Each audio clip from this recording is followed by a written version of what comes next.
Alors, bonsoir, bonjour, ici Gérard, F5MOX. Je vais vous détailler ma boucle magnétique ou magnetic loop. Voilà. J'ai constaté que cette petite loupe magnétique avait un bon rendement, surtout sur le 10 mégas. Alors c'est assez bizarre, mais c'est comme ça. Donc moi j'ai le FT817, 5 watts, et je branche la loupe comme ça dans l'appartement. Et j'obtiens quand même de bons résultats entre 200 et, point de vue distance, entre 200 et 3000 km suivant les fréquences utilisées et la bonne propagation en ce moment. Alors,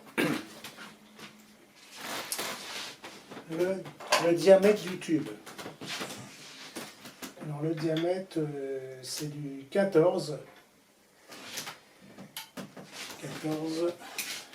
mm, tube de cuivre, 4 coudes.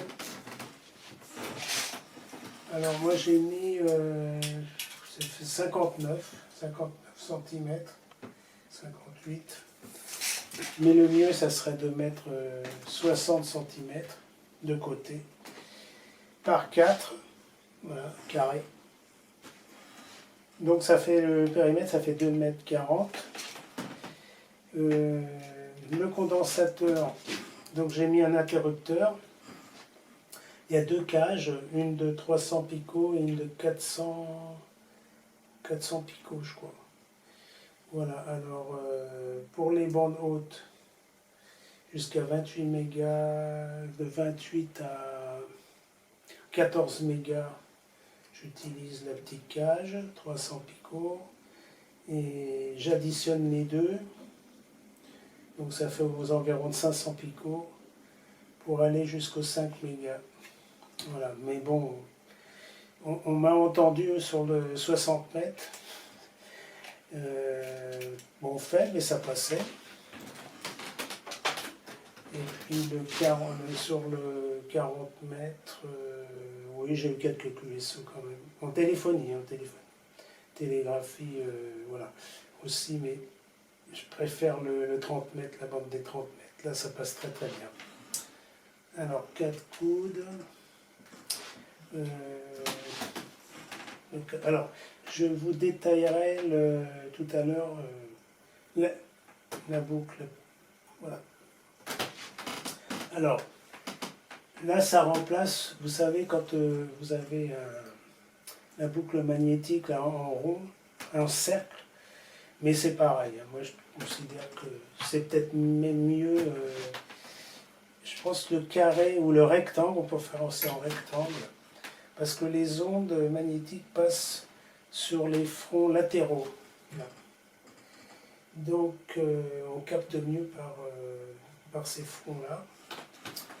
Et on peut la mettre, bon là elle est carrée, mais vous pouvez faire un rectangle. Alors, je sais pas, un rectangle de 80, et puis par 40 par exemple.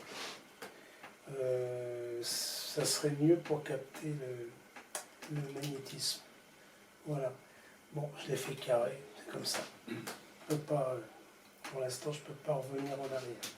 Alors, quand vous faites un cercle, vous avez la boucle secondaire et la boucle primaire, la petite boucle. Et celle-ci, c'est un gamma match, ça représente la boucle primaire.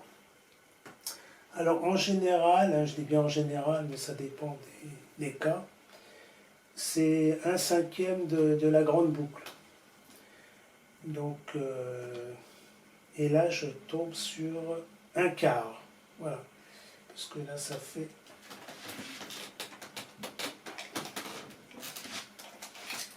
de là à là, ça fait 30 cm. Il faut multiplier par 2 parce que ça va à la masse après. Donc 30 et 30, ça fait 60. Donc on trouve bien un élément de 60. Donc ça fait 1/4. Voilà. Il y en a qui vont tomber sur 1/5. Voilà, bon, c'est entre un quart et un cinquième. Bon, vous verrez votre taux dans le stationnaire suivant cette petite fixation-là. Voilà, réglable, elle est réglable. Tout est truc de plomberie. Qu'est-ce que j'ai à dire? Alors, normalement, on devrait tomber, donc 2,40 m, ça serait la valeur multipliée par 10, ça fait 24 mètres, la bande des 24 mètres. Voilà. Donc 24 mètres, c'est pas courant. Bande des 20 mètres, oui. Bande des 20 mètres. Mais là, j'arrive avec les condensateurs à faire 30 mètres. Alors, j'avais comparé dans... J'espère que ça fonctionne. Oui, c'est bon. J'avais comparé ma grande boucle que vous avez vue sur ma chaîne YouTube, qui faisait 85 de côté, pareil, un carré. Ben, il n'y a pas de différence entre la réception et l'émission. 30 mètres, ça tombait bien, la boucle 85 cm de côté. Mais celle-ci, elle est bien aussi. Alors, c'est quand même bizarre, les ondes. Comme quoi, même cette petitesse et aussi le rendement est aussi bon. Alors, j'ai compris sur certaines vidéos, là, ou dans des textes de la propagation magnétique et électromagnétisme. Alors, plus c'est petit, plus l'antenne est petite, plus on propage le magnétisme. Et après, au bout de plusieurs ondes, on arrive à faire le champ électromagnétique. Bien sûr, il faut la combinaison. Sans ça, c'est pas possible d'avoir des ondes, l'électromagnétisme. Donc il y a l'électrique et le magnétisme. Donc, bien sûr, plus on fait petit, plus on informe vers le magnétisme. Mais le problème, ça a ses limites aussi. C'est un compromis entre la bande choisie, l'exploitation de la bande, voilà. Bon, moi, peut-être que je ferai encore plus petit, je verrai ce que ça donne. Mais je ne pourrais peut-être pas avoir la bande des 30 mètres. Par exemple, je voulais faire 25 par 25 par 25, 4 fois. Donc, je vais voir ce que ça donne. Mais d'après moi, j'aurais que la bande. Le minimum, ça serait la bande des 20 mètres. Quoi. Voilà, jusqu'au 28 mégas.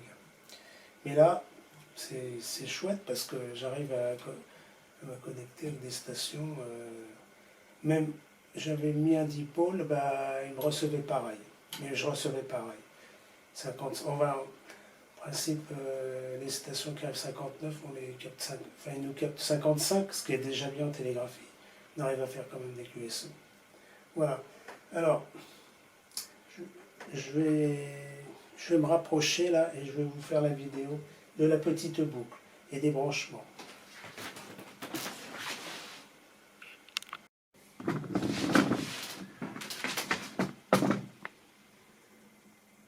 Alors, peut-être déjà voir le détail. De toute façon, c'est simple. Parce que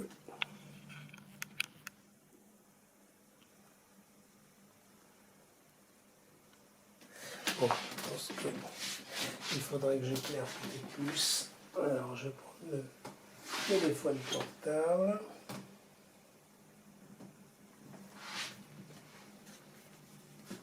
Peut-être qu'on verra mieux. Ouais, peut-être. Alors, vous prenez votre câble coaxial.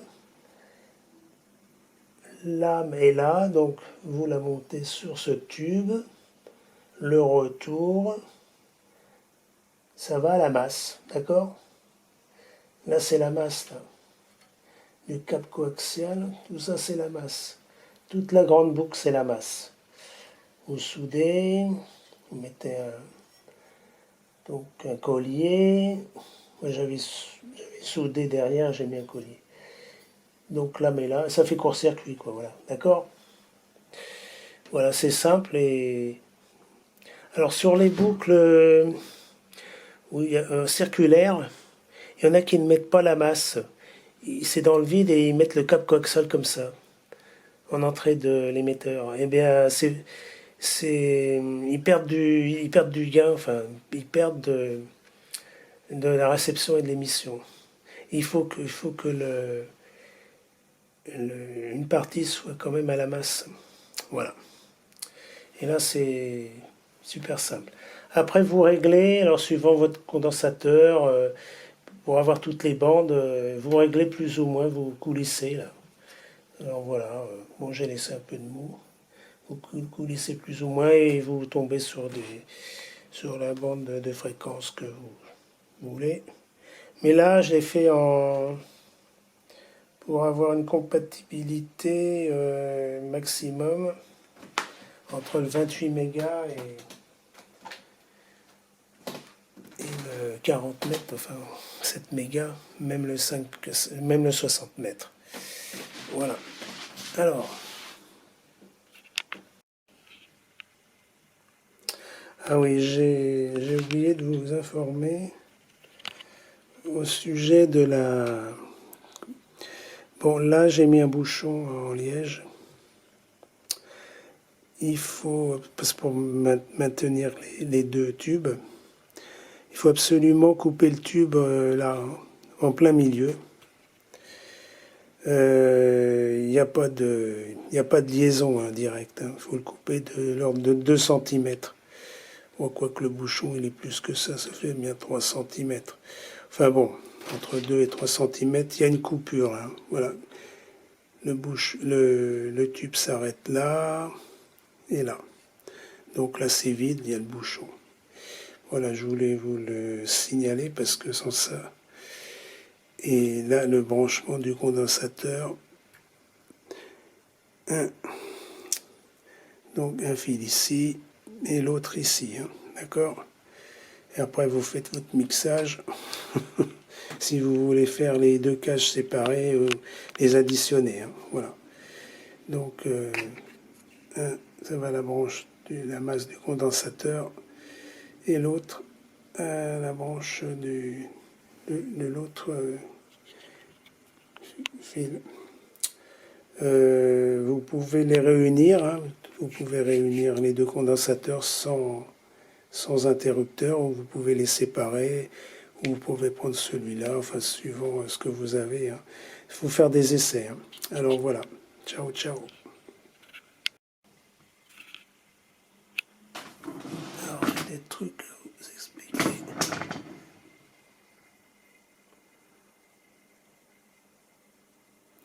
Alors, explication. En ce qui concerne le champ magnétique, bon, c'est une petite directivité, si on peut dire. Tout dépend de l'environnement. Alors, je l'ai testé à l'extérieur, c'est peut-être plus ou moins directif. Voilà. Alors, si par exemple, là c'est nord-sud. Nord-sud. Voilà. Alors, si vous voulez capter des stations nord-sud, bah, il faut la mettre dans ce plan-là, nord-sud. Si vous voulez faire est-ouest, bah, il faut la décaler de 90 degrés. Voilà. N'importe quel côté. Il n'y a pas de différence. Donc c'est dans le plan du prolongement des deux côtés. Voilà. Qu'est-ce qu'il y a d'autre? Alors, le bruit est atténué, constat. Le QRM est atténué. Bon, là c'est dans la pièce où j'ai l'ordinateur. Bah, c'est quand même atténué. Mais à l'extérieur, c'est vraiment génial parce que c'est vraiment atténué. Le souffle, mais le signal sur bruit est excellent. Il y a un bon rendement signal sur bruit. Il y a moins de bruit, mais le signal est constant. Alors, bien sûr, il y a du QSB, il y a du fading, ça c'est normal. Mais avec peu de signaux, même S0, S1, on arrive à capter la définition de la télégraphie, par exemple. Voilà. Téléphonie, c'est un peu plus difficile, mais il y a quand même moins de bruit. C'est l'avantage de cette antenne pour les gens qui habitent dans les villes où il y a dans des endroits où il y a des parasites. Ça, c'est bien. Alors, quand je mets 5 watts, j'ai comparé par rapport à quelques web SDR ou des Kiwi SDR, j'envoyais, je faisais les signaux, tout ça, je comparais avec la dipôle par exemple. Alors sur 5 watts envoyés, ça correspondait à 1 watt 5, 2 watts en restitution. C'est comme si j'envoyais sur un dipôle 2 watts et demi, 2 watts. Donc je perds quand même 3 dB, 4 dB. Mais le signal est quand même audible. Voilà.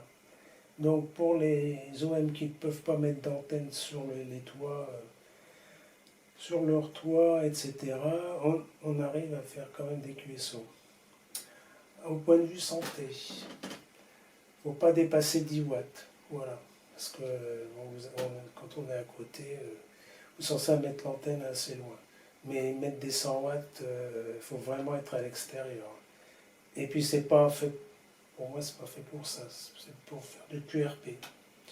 Donc c'est bien. 5 watts, ça va.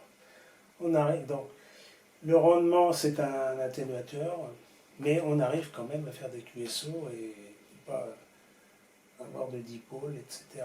Ce qui est pratique. C'est génial. Alors, là, c'est du direct, hein, le condensateur est direct, le condensateur variable. Il faudrait démultiplier pour avoir... bon, c'est assez difficile à régler, au millimètre près, mais vous avez le taux d'onde stationnaire qui s'affiche sur le 817, par exemple, le WR. Donc j'arrive à régler, il n'y a pas de problème. Peut-être plus difficilement sur 28 mégas. Mais bon, si ça dépasse un petit peu à 5, c'est pas extraordinaire, hein, on ne va pas perdre beaucoup de watts. Donc c'est une antenne pratique, petite et commode et qui fait presque toutes les bandes. Hein. Moi j'aime bien le 30 mètres parce que c'est sous télégraphie, il n'y a pas de contest, c'est calme, le bruit est plus faible que sur le 40 mètres, 14 mégas aussi, j'ai contacté l'Europe de l'Est, pas de problème. Bon, les signaux sont faibles, 50, 40, 449, 349, 559, voilà. Enfin, il faut dire qu'avec 5 watts, c'est déjà bien. Hein. S'il sort 2 watts, ça rayonne. C'est marrant, c'est magique. Puis c'est pas tellement encombrant. Hein. Voilà. Bon, si vous pouvez faire un rectangle, ça serait mieux, peut-être pour capter. Puis comme ça, le condensateur serait devant la portée de la main. Hein. C'est quand même plus pratique. Qu'est-ce qu'il y a d'autre c'est simple à construire. Pour ceux qui n'ont pas fait un chalumeau, alors moi j'ai mis... pour les coudes, pour souder les coudes, il faut mettre des petits fils conducteurs, là, des tout petits fils, vous les entourez et vous soudez. Et c'est plus facile à souder, la matière est plus sensible. Puis là j'ai mis du scotch élastique, voilà, pour pas trop se blesser. Mais c'est pratique à souder, si vous avez un fer de 60 watts, à faire à souder, vous mettez des petits fils en cuivre, voilà, et on arrive à souder. Moi je n'avais pas de chalumeau, mais c'est pareil, hein. Le moment qu'il y a le contact, c'est super. Voilà mon antenne qui est pratique. C'est tout ce que j'ai à dire. Faites bien les contacts de masse. Là, c'est du soudé aussi. Et puis, bon QSO. Hein. Vous verrez, c'est assez miraculeux. J'ai contacté des copains dans le sud de la France en téléphonie sur 40 mètres. Bon, ça ne vaut pas un dipôle, c'est sûr. Mais ça passait quand même. Alors en FT8, c'est génial parce que là, ça passe partout. Hein. En FT8, il n'y a pas de problème. Hein. Bon, les signaux sont de 20 dB parce qu'il y en a qui mettent des 100 watts. Alors bon, c'est pas du jeu, mais FT8, il ne faut pas dépasser 20-25 watts. Hein. Bon, moi j'ai 5 watts, sortie 2 watts 5, ça fait 10 dB. Des fois, alors, j'obtiens 10 dB de différence par rapport aux stations, des fois plus. Qu'est-ce que je voulais dire? Ah oui, le reverse beacon, là, en télégraphie c'est bien. CQ 3 fois, vous faites CQ 3 fois, DE, votre indicatif, 3 fois, et le fin de transmission, la lettre K. Et vous regardez les différents signaux de votre port personnel où vous avez été reçu. Donc j'avais fait plusieurs fois sur différentes fréquences de la même bande, par exemple les 30 mètres. Parce qu'il faut changer de fréquence à 1 kg pour avoir des résultats. Sans ça, si vous faites sur la même fréquence, les stations qui vous reçoivent ne vous envoient pas, c'est ce que j'ai constaté, ne vous envoient pas le report. Il faut se décaler d'1 kg pour refaire les reports. Alors par rapport à un dipôle, ça faisait 10 dB. Voilà. 10 dB, alors ça variait suivant la fréquence, bien sûr. Si c'est sur le 10 mètres, c'est quand même mieux. Alors si j'envoie 5 watts, ça fait 10 dB, ça fait 500 milli, peut-être 1 watt. Ouais, des fois c'est tellement variable. Mais bon, c'est quand même pratique, on est quand même entendu. Hein. Voilà, mais ce qui est bien, c'est les Kiwi SD. Alors là, vous voyez quand même ce que vous avez été reçu là sur... Alors, actuellement, la propagation est très bonne en 2024, elle va un petit peu s'atténuer en 2025, mais les signaux sont bons sur 30 mètres, là, j'ai constaté, puis on fait des super DX. 30 mètres, puis le 20 mètres, 25 mégas, là, 25 mégas et 18 mégas, ouais, on arrive à faire des super trucs. Voilà, puis on capte très bien. Bon, bon QSO, bon DX. C'est sûr que ça vaut pas une GP, mais on s'amuse bien, on contacte. Voilà, même en téléphonie, j'ai fait quelques vidéos là. Mais bon, j'ai pas fait toutes mes vidéos parce que bon, faut être tout le temps sur la caméra, mais c'est marrant, il me capte bien, même en téléphonie, c'est génial. Alors bon, j'ai mis un interrupteur là, pour séparer les cages et puis les additionner. Voilà, même sur 60 mètres, on reçoit pas mal, bon à 200 km. Allez, 73 et bon trafic.